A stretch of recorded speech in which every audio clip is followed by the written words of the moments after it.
Going from global phenomenon to local cult favorite is a path untraveled for many businesses. Now, here to share some tips on the way forward for those aspirational few, David Butler, Coca-Cola's Vice President of Innovation and Entrepreneurship. Dave, let's get right into it. How would you advise a global brand looking to appeal to local tastes in various regions? Designing for agility is what every company is looking for, especially large multinational companies. So the way I would answer that is the way that we wrote about in the book, and it's essentially, if you think about Legos has fixed and flexible elements. Fixed is the core set of bricks that come with every set, and the way they connect, they've never changed those for 50 years. The flexible elements, the Harry Potter blocks, if you're into Harry Potter, you can make Hogwarts Castle. Those things change with times, and so that approach, designing fixed and flexible elements across your business, is how at least the Coca-Cola Company localizes. So how can you be sure that this process can be scalable for other companies? Surprisingly, we use that approach to packaging, we use that same approach to distribution,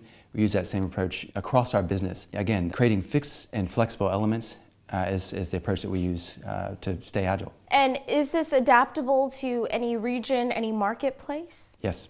How so? Let me give you an example. So in developing regions like Southeast Asia, I think countries in Africa, oftentimes getting our products to the physical shelf is quite difficult. Imagine if you've been to in Vietnam, Ho Chi Minh City in the middle of rush hour with rain, it can take 2.5 hours just to get through the city. So imagine trying to drive a big red truck and deliver our product to the shelf. So the things that we do using this fixed and flexible model is the fixed elements are our products, we put them into crates, and we have customers. So we're trying to get those products in these crates to these customers. Now the way we deliver them is quite flexible. So we can deliver them by donkey, by bike, by car, and yes, by truck.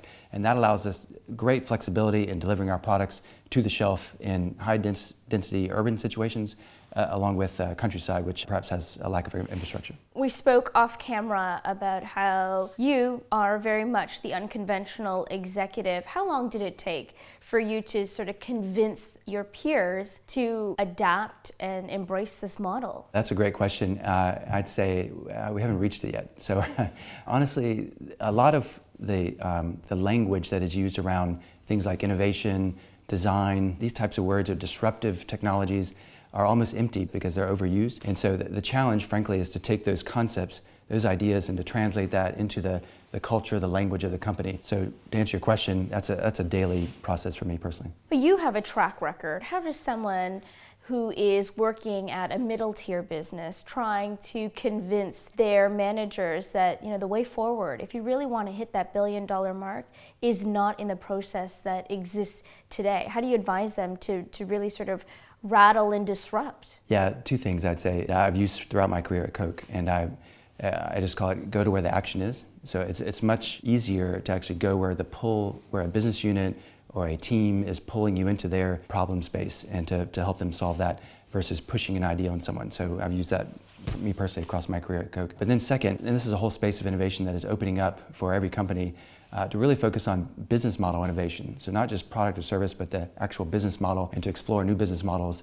That's a new space for especially large corporations. So, you know, we're dealing right now in an age of technology, internet. People are able to be responsive and equally receive information at speeds we've never seen before, right? So how has market data changed, and how will market data in the 21st century help someone try to get a more keen insight about a marketplace that perhaps is untapped? That's a great question. We are very focused on two things, real-time and on-demand business models. So I manage a seed stage startup portfolio, and a lot of the companies inside of that portfolio are focused on those two areas, real-time and on-demand. And that, honestly, I think that's where large corporations are going to be looking at going forward. And who's doing it well other than Coca-Cola? The so-called tech brands do it quite well. So think about Google, Apple, Amazon, Facebook. So these brands are quite familiar with this whole space, whereas you think about other brands, ours, for instance, been around since 1886.